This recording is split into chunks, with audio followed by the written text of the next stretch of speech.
thank you for coming. I appreciate it. And I think we're going to have a great program, very interesting. Good drugs gone bad.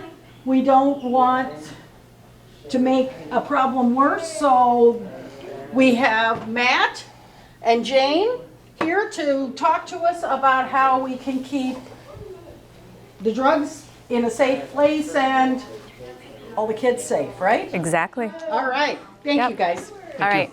So thank you for being here today, even though you're probably paid to be here. But anyway, I'm Jane Golberg. I work with Janesville Mobilizing for Change. We are a substance abuse prevention coalition here in Janesville. And with me, I have Officer Matt Zimborski from the Janesville Police Department Street Crimes Unit. So today we're going to talk about good drugs gone bad and what that means. So basically, we know that medications are very helpful. They improve our quality of life.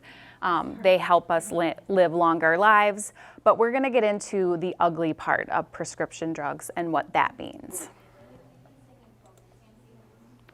So what is prescription drug abuse? And what that means is anytime you take a medication not as prescribed by a doctor. So you're doing self-medication or you're taking medication for the sole purpose of getting high.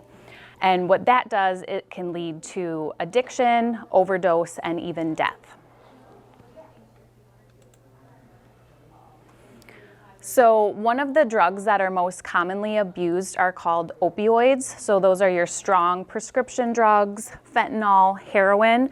And this is a problem that we are seeing not only here in our area, but also statewide.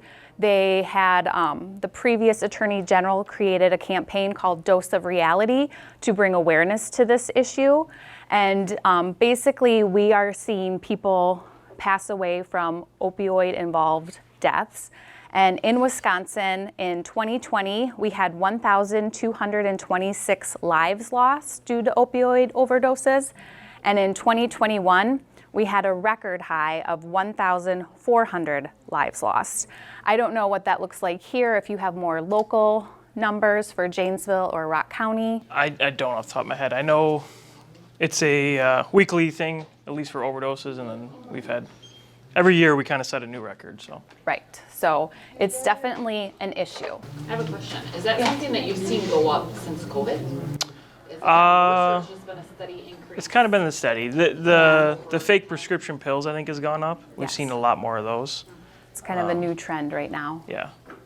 And I don't know what 2022 looks like, but I see headlines every day in the paper about kids bringing fentanyl pills to school and things like that. And we'll touch on that a little bit more. So kind of want to talk about how we got to this problem. And I like to share this statistic because our nation makes up 5% of the world's population, yet we consume 80% of the world's opioid supply. So we are a very heavily medicated country. And this is kind of a cartoon that shows why. We are a country that is always looking for quick fixes. So you can see as a young child in that 0 to 4 category, they get sick, they have ear infections, strep throat, take them to the doctor and they're prescribed antibiotics. Then you have the school-age children. They have trouble focusing at school. What's the solution? Put them on Ritalin. Then you have those teenage years, especially for females. They have a lot of body image issues. So what's the quick fix? Appetite suppressants. Then you get into that young adult, college age time, studying a lot, maybe working jobs and going to school. What's the quick fix? No-dose. Then you have the 24 to 38, maybe young parents working full time. What's the solution? Prozac. Then you get into that 38 to 65 age.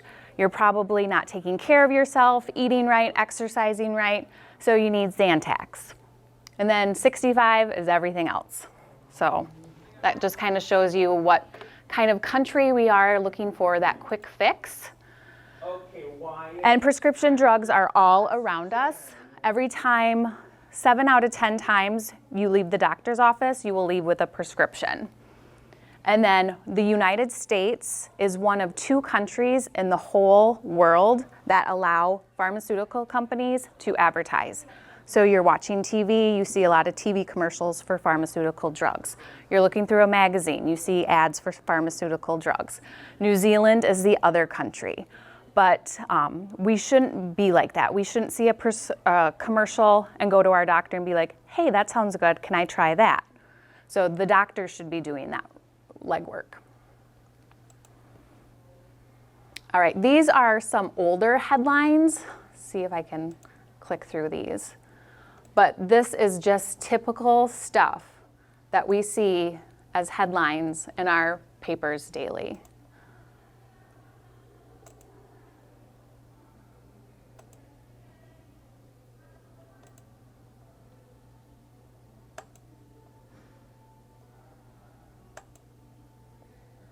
And these are also local headlines.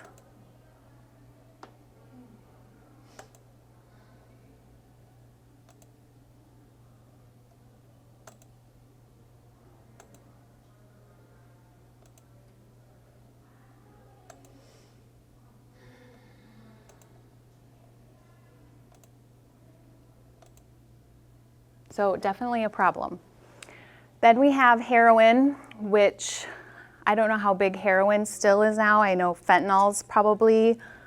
Yeah, fentanyl's taken over. Heroin's still present, but we see more fentanyl probably now. But it started with heroin and now has moved to the fentanyl. Right. Because it's cheaper? Yes.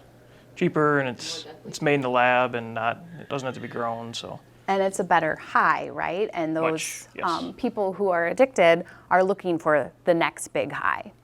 And you don't wake up one morning and say, oh, I'm gonna try heroin. So 4 out of 5 heroin users started with abusing prescription painkillers. So now we're gonna talk about how do we get these drugs. And this is a graph, a pie chart that shows, it's from SAMHSA, which is the Substance Abuse and Mental Health Services Administration. And you can see that 1/2 of the pie chart is taking prescriptions from friends or family. And those friends or family may not even know you're taking prescriptions. So if you have a family member who recently had a surgery, they could have some painkillers in their medicine cabinet, and would they really know if you took 1 or 2 off the top? Then we have some others, maybe they're doctor shopping, going from one doctor to another.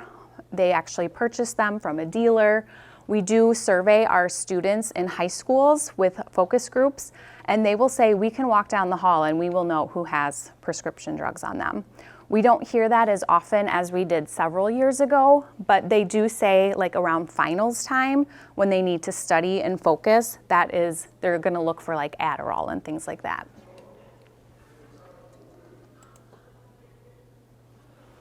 So some scams and cons that people will use to actually obtain these drugs: open houses. If you're gonna sell your home, we do work with our realtors in the area to make sure that homeowners will lock up medications with a lockbox or secure them in a locked cabinet. That's something that would be easy to do. You're looking at touring a home, you can go in the bathroom or check a drawer in a bedroom, and there would be prescription drugs readily available.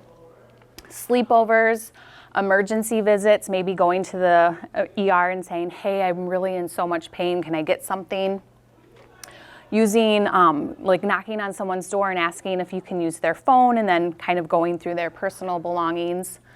Obituaries, especially if someone passed away from like a hospice stay where they have heavier medications and painkillers, people can actually look to see when funeral services are, and that would be an opportune time to break into the home and get those heavier drugs. Caregivers, and then also service providers. So I know the older adult population doesn't have a lot of kids in the home per se, but if you have people coming in to do repairs on your home, that's something that you want to consider as well. So I kind of touched on this before, what kind of drugs are actually being abused. We have the strong pain relievers, your Vicodin, OxyContin. Did you want to add anything to this?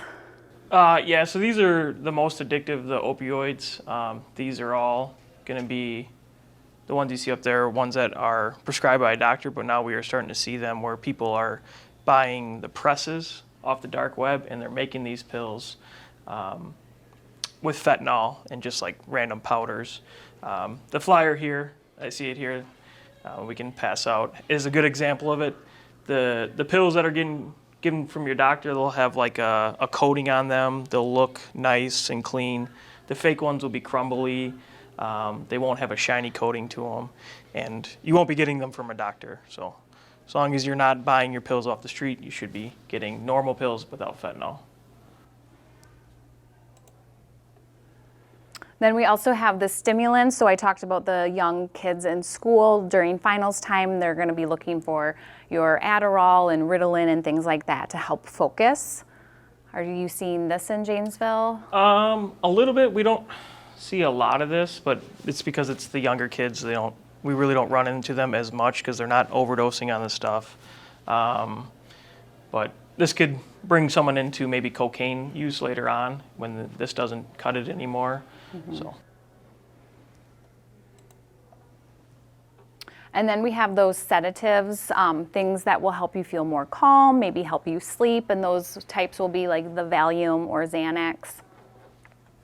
Yeah, and these we really only see, Xanax is a very largely abused one in the new, I don't know if it's hip hop or music community. There's a lot of rappers who sing about it, and several that have overdosed and died on it. So it's kind of a thing where they're doing it, so I want to do it to be cool. We have at times seen Xanax with fentanyl in it, but it's very rare. Not as much as the actual painkillers. So. All right, so we don't want to be all doom and gloom. So there are steps that you can take to ensure that this doesn't happen. One is you should never leave medications out in the open, like on your countertops or easily accessible in a cabinet. Make sure you keep those in a locked medicine cabinet or lockbox. Even if you live alone, but you have people coming to check on you or neighbors coming to visit, it's just a good practice to have. And then also know how many pills you actually have. If you have a procedure done at a dental clinic, you might use the pills once or twice and then put them in your cabinet. Make sure you know how many are still in there. Maybe holidays are another time, especially people are coming into the home, kids, cousins, grandkids, things like that. You want to make sure that you have those locked away. And then don't share your medications.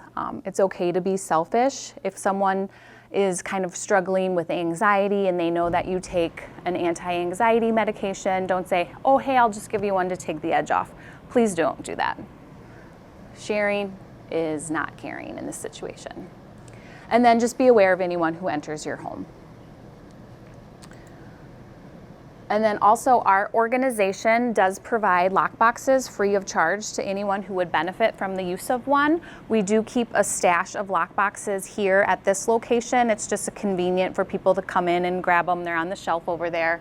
Otherwise, you can give us a call at the number listed on the slide and we can set up a time to get that to you. And then also dispose of your medications when you are no longer needed or they are expired. We have drug drop boxes at all of our local police departments. I believe they're open 24 hours a day for the most part. Pharmacies like Walgreens on Milton Avenue will have a drug drop box. And then we do offer several take back events throughout the year. We have one today. And then there's another one coming up at the end of October for National Prescription Drug Take Back Day. I think that's October 29th. There's one at Sam's Club here in Janesville, and then there will be one on the south side at the new county building on Center Avenue. And then also talk to kids and your grandkids about this issue. Make sure that they are locking up their medications and not sharing medications with others and things like that. And then, like I said, it's okay to be selfish and not share. So that was all I had. Did you have anything else? I think that's all I have. Any questions at all? Yes. When you have, I take an injection twice a month, and I've got the little dispenser you drop the needle cartridge in, and when they get filled, Do you drop off the whole container, or will they empty it for you, or what's the? Yep, I believe you can take those to the pharmacy and they will swap them out. So they'll take the Swap out. red one, they'll take the one that's used and give you a brand new one. That's all. So I kind of ran through that. Well, yeah, that's okay, that's great, thank you. Yeah, Very you're much. welcome. Appreciate it.